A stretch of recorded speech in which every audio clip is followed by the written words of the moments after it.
لله وكفى وسلام على عباده الذين اصطفى أما بعد فأعوذ بالله من الشيطان الرجيم بسم الله الرحمن الرحيم عبس وتولى أن جاءه الأعمى وما يدريك لعله يزكى أو يذكر فتنفعه الذكرى أما من استغنى رب اشرح لي صدري ويسر لي أمري واحلل عقدة من لساني يفقهوا قولي سبحانك لا علم لنا إلا ما علمتنا إنك أنت العليم الحكيم اللهم صل على محمد في أول كلامنا اللهم صل على محمد في أوسط كلامنا اللهم صل على محمد في آخر كلامنا صدق اللہ العظیم. محترم دینی بھائیوں، قرآن کریم کی دو چار آیتیں آپ کے سامنے تلاوت کی گئی ہیں اور ان آیات کی روشنی میں ہمارا عنوان ہے اللہ تعالیٰ کی نظر میں آخرت کو طلب کرنے والوں کا کیا مقام ہے، آخرت کے لیے کوشش کرنے والوں کا اللہ کی نظر میں کیا مقام ہے. گزشتہ جمعہ میں نے کہا تھا دنیا اور آخرت ان دونوں کی حیثیت اللہ کی نظر میں کیا ہے، دنیا والوں کو کیا ملتا ہے، آخرت والوں کو کیا ملتا ہے.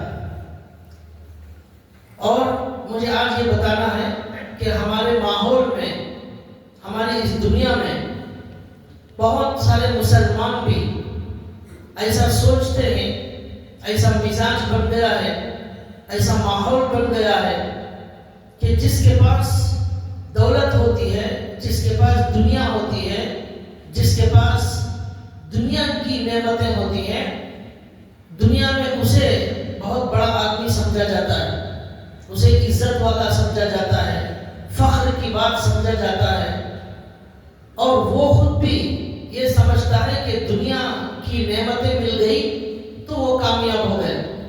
لوگ کہتے ہیں کہ اللہ نے میرے اوپر بڑا رحم کر دیا، مجھے اچھی دکان دے دی، اللہ نے بڑا کرم کر دیا، مجھے اتنی دولت دے دی. ٹھیک ہے، یہ بے شک اللہ ہی کی دولت ہے، لیکن یہ جو دولت ہے دنیا کی، یہ اللہ اس کو بھی دیتے ہیں جسے اللہ محبت کرتے ہیں، اور اسے بھی دیتے ہیں جسے اللہ محبت نہیں کرتے. ایمان والے کو بھی دیتے ہیں، کافر کو بھی دیتے ہیں، یہ فرق ہے. تو یہ نعمت دنیا کی یہ ہمیشہ کی نعمت نہیں ہے، ہمیشہ باقی رہنے والی نعمت نہیں ہے. آخرت کی جو نعمتیں ہیں، اللہ جس سے محبت کرتے ہیں اسے آخرت کی نعمتیں زیادہ دیتے ہیں، اسے نماز کی توفیق دیتے ہیں، اسے قرآن کی توفیق دیتے ہیں، اسے ذکر کی توفیق دیتے ہیں، اسے اللہ والا بناتے ہیں، اس کے دل میں اللہ کی محبت آتی ہے اور اس کے دل کو دل بناتے ہیں اللہ تعالیٰ. وہ اللہ کی یاد میں زندگی گزارتا ہے جس سے اللہ محبت کرتے ہیں، اور جس سے محبت نہیں کرتے اللہ اسے بھی دنیا دیتے ہیں. قارون کو اللہ نے بہت بڑا خزانہ دیا، فرعون کو اللہ نے بہت بڑی دولت دی. تو دنیا کا مل جانا یہ کامیابی کی علامت نہیں ہے. یہ قارون کے پاس بھی تھا، فرعون کے پاس بھی تھا، لیکن آخرت کی نعمتیں ملنا، نماز کی توفیق ملنا، اللہ کی یاد کی توفیق ملنا، صدقے کی توفیق ملنا، نیک کاموں کی توفیق ملنا، کسی انسان کے کام آنے والا بن جائے، مخلوق کے حق ادا کرنے والا بن جائے، یہ ہے جسے اللہ کی نعمتیں ملتی، یہ اصلی کامیاب.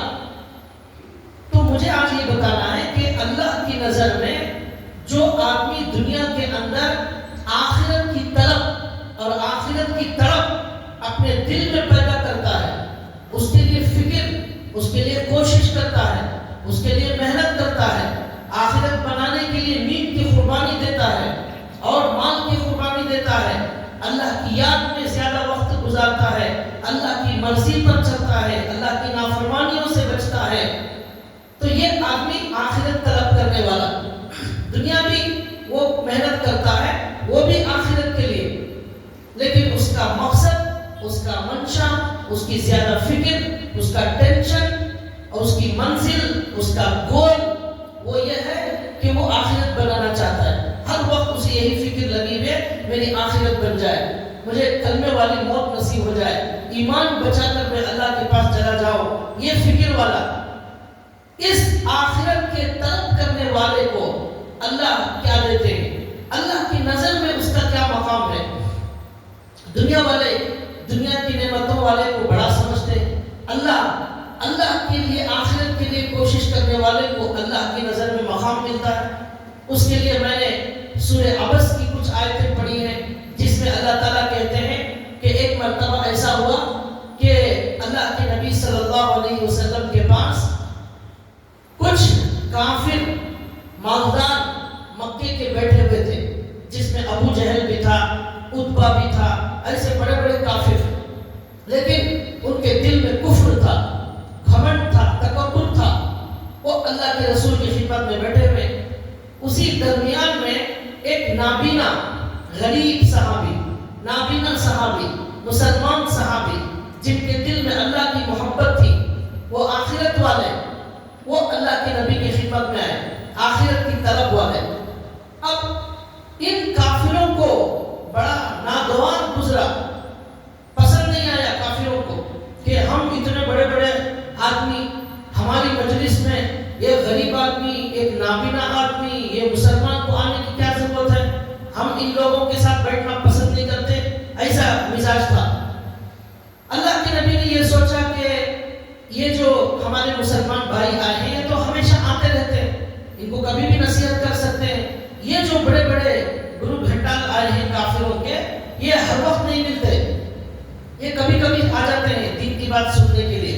یہ موقع ان کافروں کو دعوت دینے کا ہے، یہ ہمارے نبی نے سوچا۔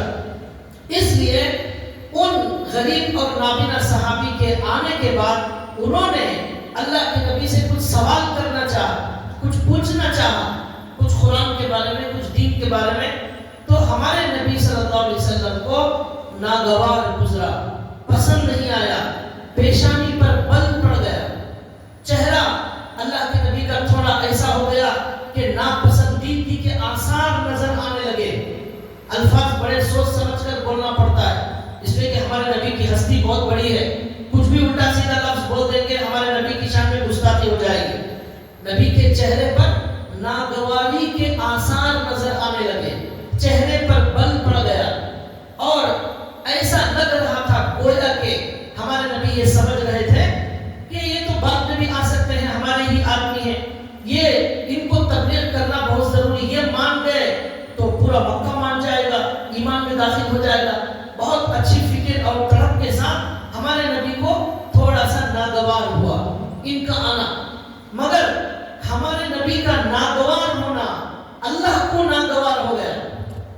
ہمارے نبی کو ان کا آنا جو پسند نہیں آیا، حالانکہ ہمارے نبی نے زبان سے کچھ نہیں کہا، صرف ایسا چہرے کا سچویشن ایسا ہو گیا گویا کہ ہمارے نبی کو پسند نہیں آ رہا ہے۔ تو اللہ کو یہ بات پسند نہیں آئی کہ ایک مسلمان ہمارا آدمی آ رہا ہے، اس کے لیے ہمارے نبی جواب نہیں دے رہے، اور ناراضگی کے جیسا چہرہ حضور کا بن رہا ہے۔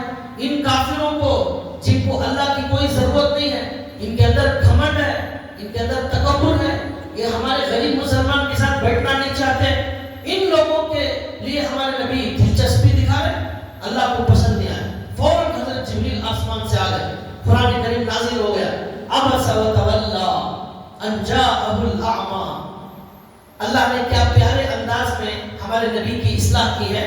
عبس وتولی، انہوں نے چہرہ موڑ لیا، انہوں نے چہرہ موڑ لیا، ان کے چہرے پر ناگواری کے آثار ہوئے۔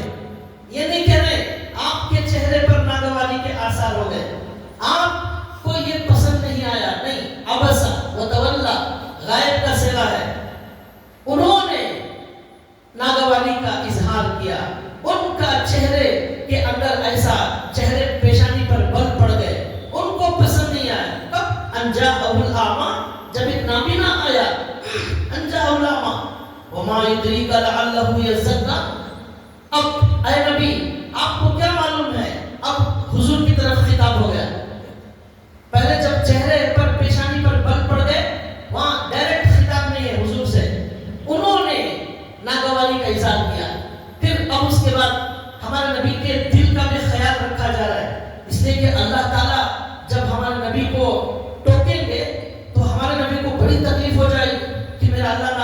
میرے سے، تو ہمارے نبی کو برداشت نہیں ہوگا وہ. اس لیے اصلاح کرنے میں بھی نبی کے دل کا لحاظ رکھا جا رہا ہے اور بہت ہی پیارے انداز میں ہمارے نبی کو لقمہ دیا جا رہا ہے اللہ کی طرف سے. پھر کہا وَمَا يُدْرِيكَ لَعَلَّهُ يَزَّكَّىٰ. اب پھر آگے اے نبی آپ کو کیا معلوم ہے؟ وَمَا يُدْرِيكَ لَعَلَّهُ يَزَّكَّىٰ. ہو سکتا ہے آپ کے بیان سے، آپ کی نصیحت سے یہ ہمارا مسلمان آنے والا غریب نابینا آدمی اپنے دل کو سنوار لیتا. آپ کے بیان سے یہ نابینا مسلمان آدمی اپنے دل کو سنوار لیتا، اپنے اخلاق کو پاکیزہ بنا لیتا. اور یذکر فتنفعہ الذکریٰ، یہ نصیحت حاصل کر لیتا اور نصیحت کرنا اس مسلمان کو فائدہ پہنچا گا. اور یذکر فتنفعہ الذکریٰ اما من استغنیٰ فانت لہ تصدیٰ وما علیک الا یزکیٰ.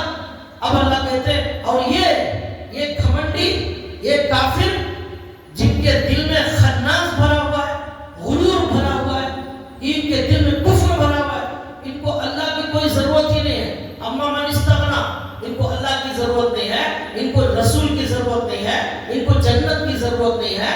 اما من استغنیٰ فانت لہ تصدیٰ، آپ ان کی طرف توجہ دے رہے ہیں. اور یہ جو آدمی آ رہا ہے، ہمارا آدمی، ہماری پارٹی کا آدمی ہے، یہ اسے آپ توجہ نہیں دے رہے. یہ آدمی جہنمی لوگ، مغرور آدمی، پیسے کا گھمنڈ ان کے خون کے خطرے میں بس گیا ہے. یہ پیسوں کو خدا سمجھنے والے لوگ، ان کی طرف آپ توجہ کر رہے ہیں، ہمارے آدمی کی طرف آپ نے توجہ نہیں کی. یہ اوپر سے لقمہ آ گیا ہمارے نبی کو. اس کے بعد اللہ نے پھر عجیب و غریب انداز سے کہا کہ کلا انہا تذکرہ فمن شاء ذکر فی صحف مکرمہ مرفوعۃ مطہرہ بایدی سفرہ کرام بررہ. یہ ہمارا قرآن، یہ ہماری نصیحت کی باتیں، یہ ہمارے دین کی باتیں، یہ کوئی سستی چیز نہیں ہے، یہ بہت مہنگی چیز ہے. یہ قرآن کو معمولی سمجھ رہے ہیں یہ کافر لوگ. یہ قرآن کوئی بے قیمت بے وفا چیز نہیں، بڑی قیمتی چیز ہے. فمن شاء ذکر، جس کو نصیحت حاصل کرنا ہے نصیحت حاصل کرے، جس کو نہیں کرنا ہے وہ نہ کرے. جو قرآن کی بات سننا چاہتا ہے وہ سنے، جس کے پاس وقت نہیں ہے وہ نہ سنے. قرآن کا کچھ بھی بگڑنے والا نہیں ہے.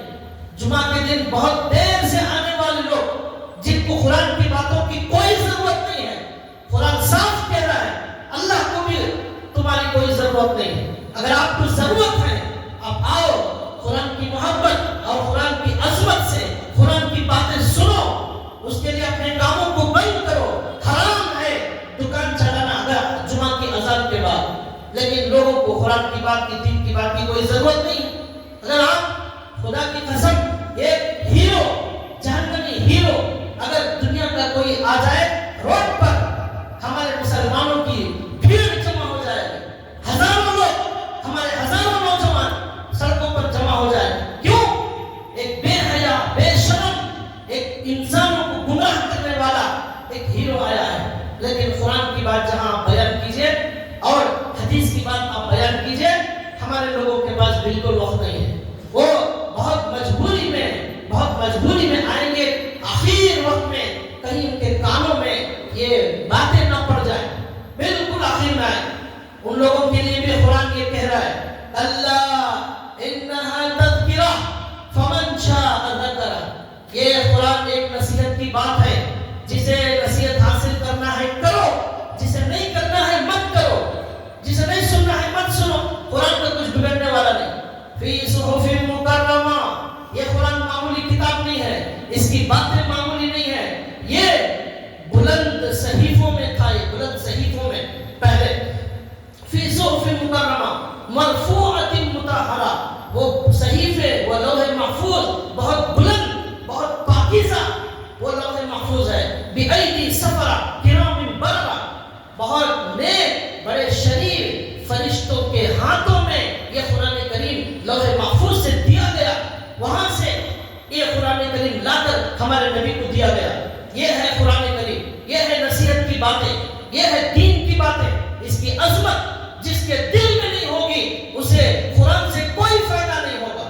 اللہ کے نبی نے فرمایا اسی قرآن کی وجہ سے اللہ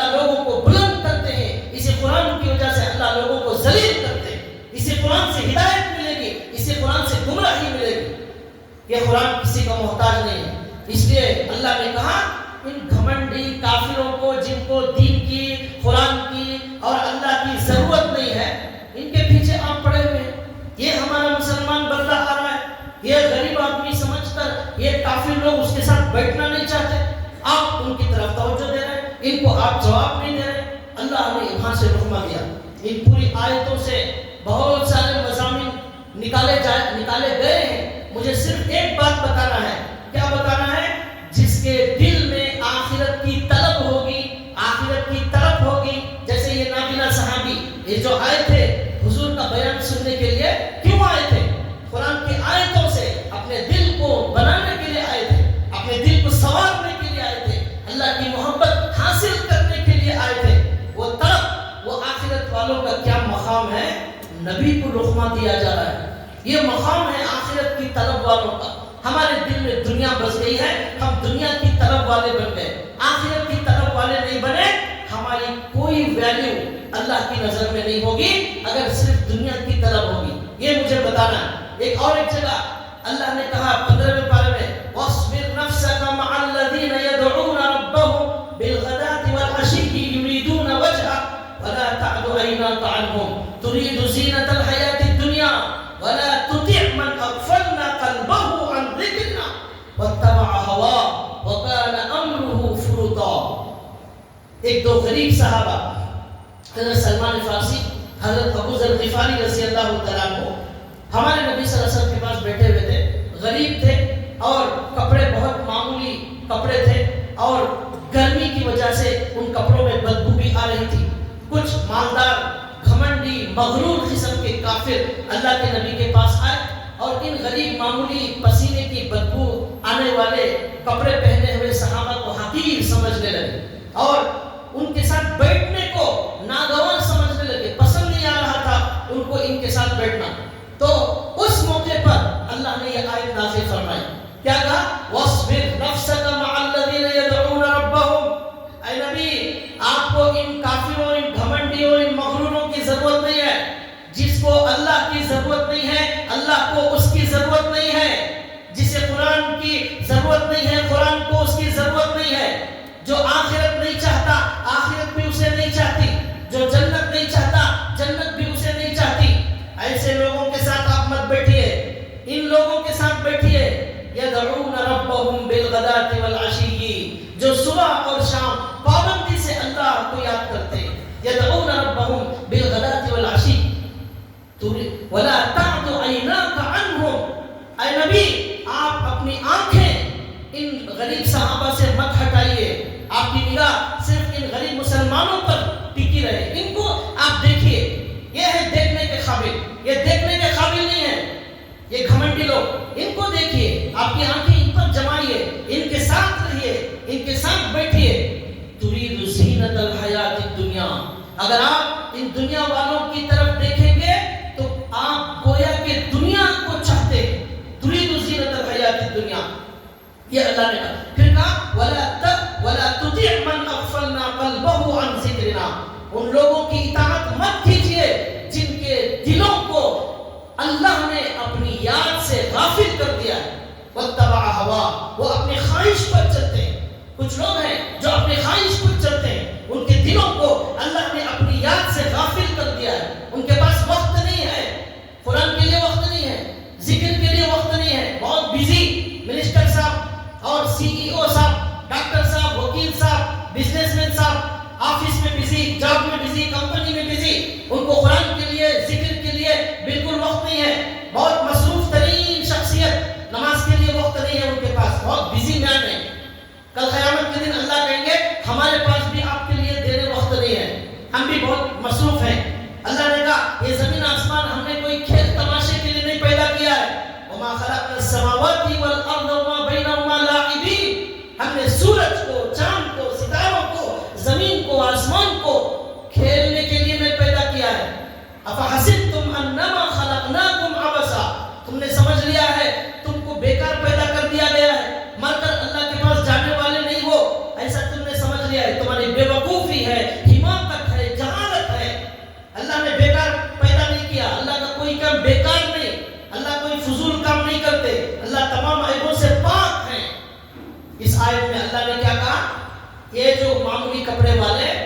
کے اندر سے پسینے کی بدبو آ رہی ہے، غریب آدمی یا اے نبی ان کے ساتھ بیٹھیے، ان کی طرف اپنی آنکھوں کو لگائیے، ان کو کیوں آپ دیکھ رہے ہیں، ان کی اطاعت کیوں کر رہے ہیں، جن کے دلوں کو ہم نے اپنی یاد سے غافل کر دیا ہے۔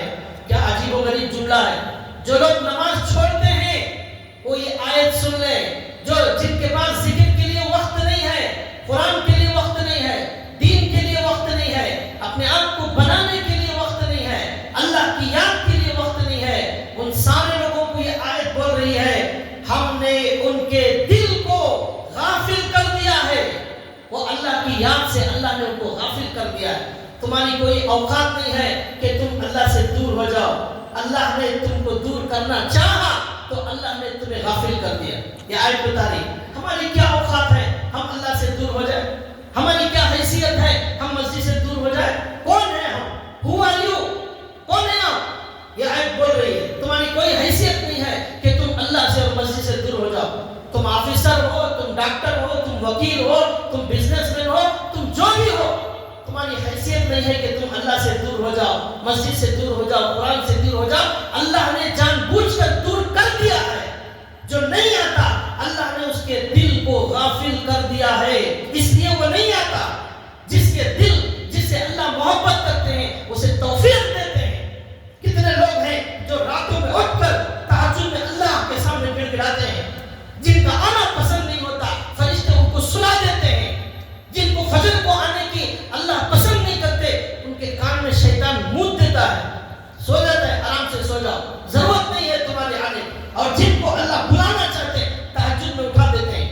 اللہ والے رات میں سوتے ہیں تو وہ صبح میں اللہ کے دربار میں جانے کی طلب اور طلب کے ساتھ سوتے ہیں۔ اب مجھے اللہ کے خصوصی دربار میں جانا ہے، وہاں مانگنا ہے، اس اللہ کو منانا ہے، میری آخرت بنانا ہے، مجھے رو کر میرے گناہوں کی معافی مانگنا ہے۔ یہ نیک لوگوں کی رات ہے۔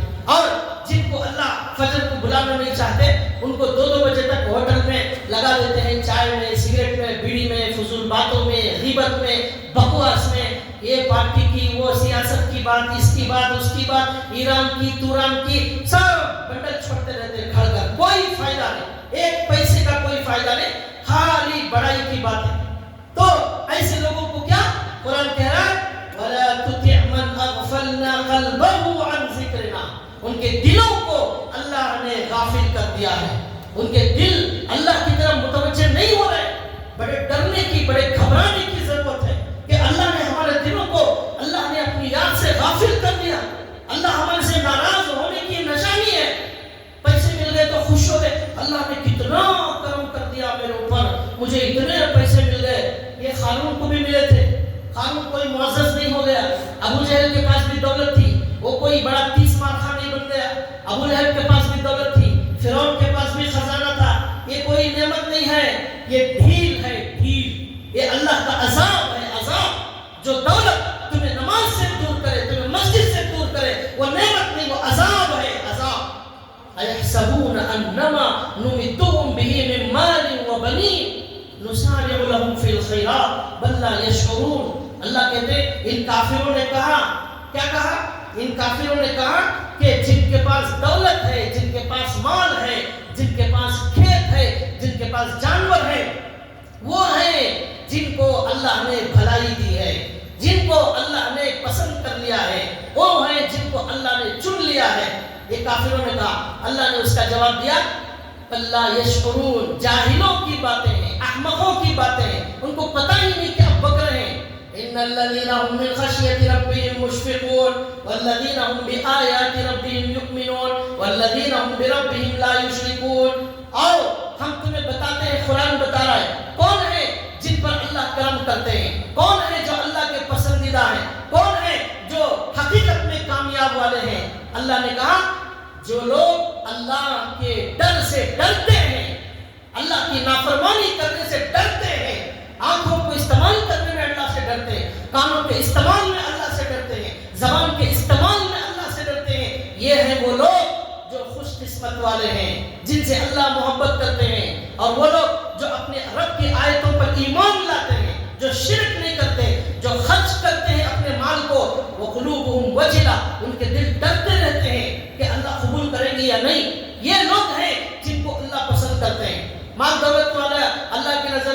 مقبول ہونا کوئی ضروری نہیں ہے. ایک جگہ 25ویں پارے میں ہے ان کافروں نے کہا وقالوا لولا نزل هذا القرآن على رجل من القريتين عظيم. یہ ہمارے نبی کو نبی بنا دیا گیا.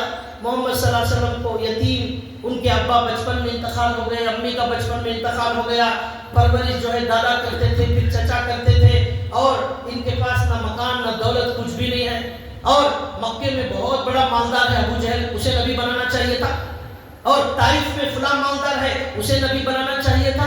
اللہ کو یہ غریب ہی ملا نبی بنانے کے لیے, نعوذ باللہ. یہ بولنے لگے, کیا بولنے لگے؟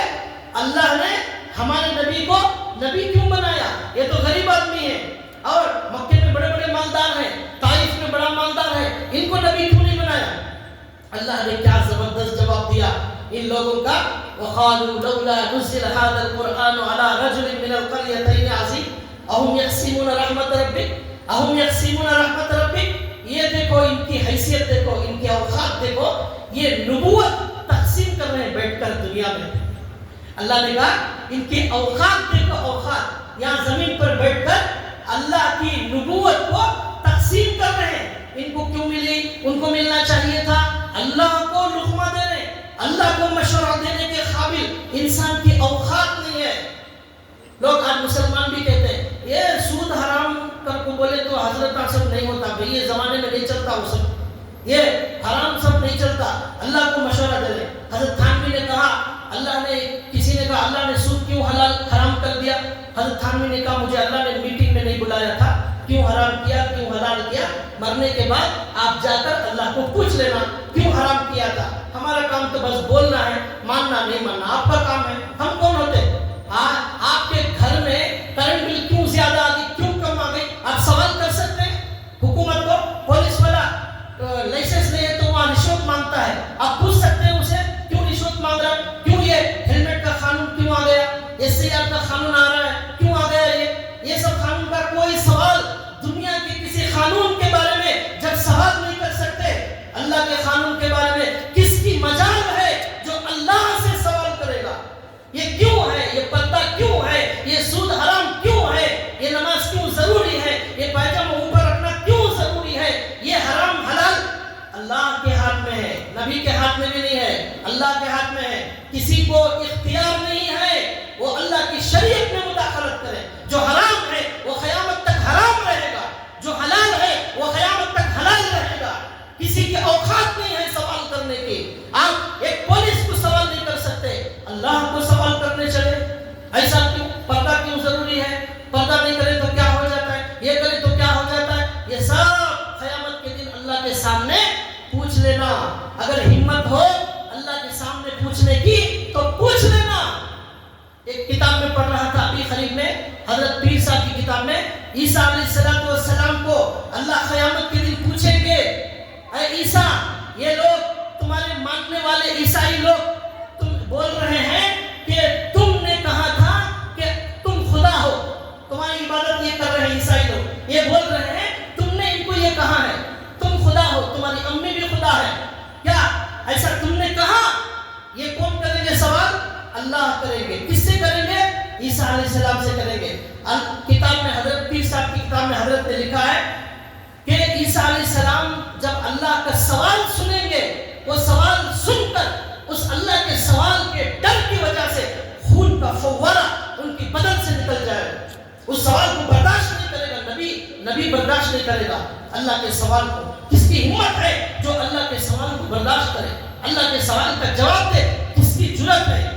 عیسیٰ علیہ السلام ایسے بہترین متقی نیک نبی گزرے ہیں, کچھ نہیں تھا ان کے پاس, صرف ایک جگ تھا وضو بنانے کے لیے, ایک اینٹ تھی سونے کے لیے, کوئی گھر کپڑے بنگلہ دولت کچھ نہیں, پوری زندگی ایسی گزار کر چلے گئے. ان کے بارے میں ایسا آ رہا ہے جب سوال ہوگا اللہ کا سوال ایسا روب ایسے جلال والا ہوگا, خون کا فوارہ نکل جائے گا, ڈر کر سنبھال نہیں سکیں گے وہ اللہ کے سوال. اسی لیے اللہ کے نبی نے کہا عائشہ آسان حساب قیامت کے دن یہ ہے اللہ سوال ہی نہ کرے, یہ آسان حساب ہے. اللہ سوال کر لیا یہ بہت مشکل حساب ہے. سوال کر لیا وہ اٹک گیا, جسے سوال نہیں کیا وہ بچ گیا. اللہ دیکھ کر کہیں چلو بچ گیا. سوال کر لیا کیوں ایسا کیا, یوم لا یعتذرون اس دن کوئی عذر بیان کرنے کی ہمت نہیں ہوگی. یہاں بڑے سوال کرتے ہیں, وہ حجاب ایسا کیوں ہے, وہ پردہ کیوں ہے, وہ سود حلال حرام کیوں ہے, یہاں بہت سوال کرتے ہیں. وہاں سوال کرنے کی جرات نہیں ہوگی. حضرت تھانوی نے کہا اگر ہمت ہے وہاں سوال کر لینا. یوم یقوم الناس لرب العالمین, جس دن ساری دنیا اس اللہ کے سامنے کھڑی ہو جائے گی. ننگے بدن کھڑے ہوں گے اللہ کے سامنے, تنہا سنگل آئیں گے, جماعت کی شکل میں نہیں آئیں گے. کہ بھائی کوئی یہ سوچنے لگے ہمارے محلے کے امام صاحب کو ہم آگے کر دیں گے, ہمارے فیاض صاحب کو آگے کر دیں گے, ہمارے پورے محلے والے مل کر یہ حضرت امام صاحب بات کریں گے, اللہ کو ہم سب بات نہیں کریں گے. یہ سب چلنے والا نہیں ہے. وَكُلُّهُمْ آتِيهِ يَوْمَ الْقِيَامَةِ فَرْدًا, اللہ کہہ رہے ہمارے سامنے سنگل آنا ہے. امام صاحب ان کا جواب دیں گے, خطیب صاحب ان کا جواب دیں گے, مفتدی صاحب ان کا جواب دیں گے, مولوی صاحب ان کا جواب دیں گے. وَيَوْمَ لَا تَجْزِي نَفْسٌ عَنْ نَفْسٍ شَيْئًا, کوئی کسی کا جواب نہیں دے گا, کوئی کسی کے کام نہیں آتا. بیٹا کہے گا ابا میں تو آپ کا بیٹا تھا دنیا میں, وہ کہے گا کون سا بیٹا, میں یہ سب نہیں جانتا, میں قیامت کے دن بیٹا باپ سب دنیا میں ختم ہو گیا, یہاں سب کچھ بھی نہیں, یہاں میں جانا ہے, میری جھنڈی مجھے جواب دینا ہے. ماں بیٹا بھائی بیوی سب وہاں چلنے والا نہیں ہے, وہاں صرف عمل اور ایمان دیکھا جائے گا. تو یہ سوال بہت کرتے ہیں, وہاں نہیں کر سکیں گے. تو بہرحال بات یہاں سے چلی تھی. اللہ کے نبی کے پاس کچھ غریب لوگ بیٹھے تھے, صحابہ, کپڑے سے بدبو آ رہی تھی. یہ تو کافر آئے, وہ آ کر اللہ کے نبی صلی اللہ علیہ وسلم کے پاس یہ بول رہے تھے کہ ہم بیٹھنا نہیں چاہتے. تو اللہ تعالیٰ نے جواب دیا کہ جو ہے اے نبی آپ ان کی طرف دیکھو گی مت, ان کی طرف دیکھنے کی ضرورت نہیں. وہ کہہ رہا تھا کہ کچھ لوگوں نے کہا ہمارے نبی کو نبی بنانا چاہیے, کیوں نبی بنایا گیا, مکے کے کافر کو طائف کے کافر کو کیوں نبی نہیں بنایا گیا, ہمارے نبی غریب ہیں ان کو کیوں نبی بنایا گیا. یہ سوال, اس پر میں بول رہا تھا, سوال کر رہے تھے یہ کافر. اللہ نے کہا اَهُمْ يَقْسِمُونَ رَحْمَةَ رَبِّكَ, یہ دیکھو ان کی حیثیت دیکھو, نبوت تقسیم کر رہے ہیں. نبوت یہ پیشاب پیخانہ کرنے والا انسان, یہ مرنے والا انسان, اللہ کے پیدا رزق پر پلنے والا انسان اللہ کی نبوت کو تقسیم کر رہا ہے. اَهُمْ يَقْسِمُونَ رَحْمَةَ رَبِّكَ, پھر اللہ بول رہے نَحْنُ قَسَمْنَا بَيْنَهُمْ مَعِيشَتَهُمْ فِي الْحَيَاةِ الدُّنْيَا. اللہ کہہ رہے ہیں کیا زبردست جواب دیا ہے اللہ نے. اللہ بادشاہوں کے بادشاہ کے لہجے میں جواب دیا اللہ نے. تو اللہ کیا کہہ رہے ہیں, یہ دیکھو روٹی کے ٹکڑے پر, ہماری روٹی کے ٹکڑے پر پلنے والا, ہمارے پانی کے خطرے پر جینے والا, ہماری سانس کا محتاج, ہمارے پانی کا محتاج, ہمارے روٹی کے ٹکڑے کا محتاج, یہ انسان اس کی اوقات نہیں ہے کہ یہ سوال کرے کہ نبوت ہمارے نبی کو کیوں ملی, ان کو کیوں نہیں ملی. تمہاری اوقات کیا ہے سوال کرنے. روٹی جو کھانے کون دے رہا ہے, یہ دودھ پینے کون دے رہا ہے, یہ ہوا جو لے رہے کس کی ہوا سے سانس چل رہی ہے, یہ پانی تم کو کون دے رہا ہے, اللہ دے رہا ہے. تو اللہ کے روٹی کے ٹکڑوں پر پلنے والے آپ نبوت تقسیم کر رہے ہیں, یہ ہے تمہارا مقام.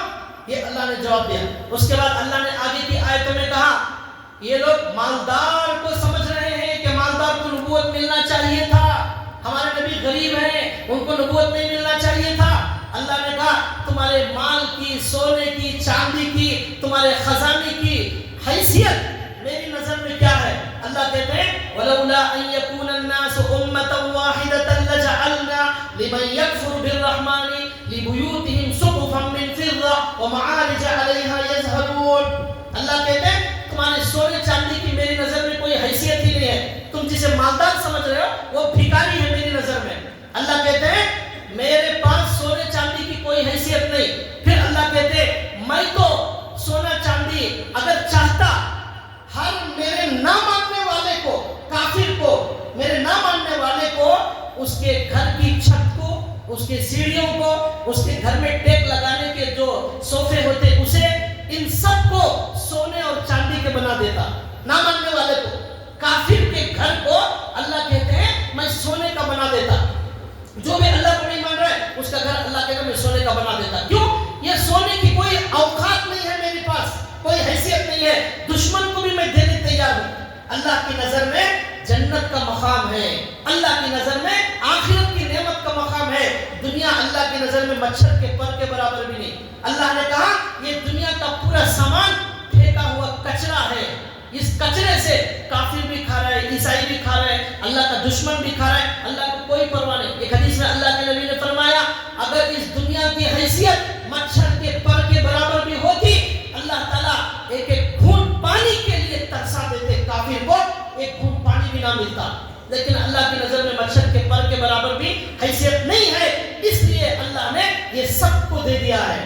تو اللہ نے کہا کوئی حیثیت نہیں ہے۔ کافر کے گھر کو بھی سونے کا بنا دیتے، لیکن اگر ایسا بنا دیتے تو بہت سارے مسلمان کنفیوز ہو جاتے، سمجھتے کہ بھئی یہی حق ہے، یہی سیدھا راستہ ہے، اس لیے لوگ کافر بن جاتے، اس لیے نہیں بنایا، ورنہ سونے چاندی کی کوئی حیثیت نہیں ہے، کافر کے گھر کو بھی ہم سونے کا بنا دیتے۔ یہ اللہ نے جواب دیا تمہاری نظر میں مال کی حیثیت ہے، میری نظر میں ایمان والے کی حیثیت، میری نظر میں وہ ڈرنے والا دل، مومن کے دل میں جو اللہ کی محبت ہوتی ہے اس دل کی قیمت ہے، وہ اللہ کو جو یاد کرتا ہے اس کے دل میں جو اللہ بستے ہیں اس دل کی وجہ سے اس کی ویلیو ہے۔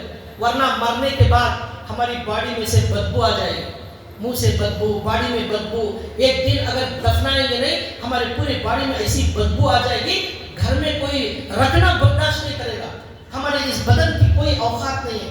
بقرعید میں وہ بکرے کی ران نہیں رکھے تو خراب ہو جاتی ہے، ہماری بھی حیثیت بکرے کے ران سے بھی گئی گزری، وہ بھی سڑ جاتی ہے ران، ہم بھی سڑ جاتے ہیں، کوئی فرق نہیں ہے بکرے کے گوشت میں ہمارے میں، یہ چہرہ، یہ ہاتھ پیر، اس کی کوئی اوقات نہیں ہے۔ اللہ کی نظر میں اس دل کی اہمیت ہے، جس دل میں اللہ بستے ہیں، جس دل میں اللہ کی محبت آتی ہے اس کا مقام ہے۔